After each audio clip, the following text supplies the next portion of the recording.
சரி, இப்போ வந்து நுரையீரல் அதாவது லங்ஸ் சார்ந்த பிரச்சனைகள் இருக்கு அப்படின்னா, அத தமிழ் மருத்துவ ரீதியாவும், உணவு பழக்கவழக்கம் ரீதியாவும் சரிப்படுத்த முடியுமா சார்?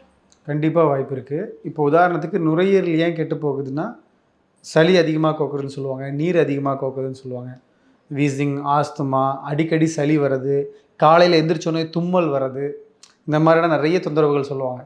இதுக்கு அடிப்படையில காரணம் சில விஷயங்களோட முடிச்சிடலாம். 1 உணவு பழக்கம், 2வது மனநிலை, 3வது லைஃப் ஸ்டைல். இது 3 வச்சே முடிச்சிடலாம். இந்த பிரச்சனை இங்க தான் ஆரம்பிக்குது.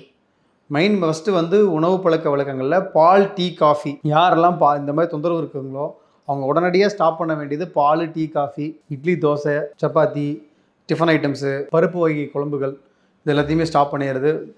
கடை ஃபுட்டு, பேக்கரி ஐட்டம்ஸ் இது எல்லாத்தையுமே ஸ்டாப் பண்ணுறது பெஸ்ட்டு. ஏன் அப்படின்னா, பால் வந்து நுரையீரலை கெடுக்கக்கூடிய நேரடியான உணவு தான். ஏன்னா பாலை சாப்பிட்டா கபம் கூடும். ஓ!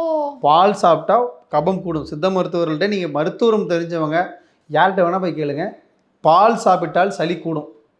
ரைட்டுங்களா? அதான் நெய்யும் மோராக எடுத்துட்டா சளி கூடாது.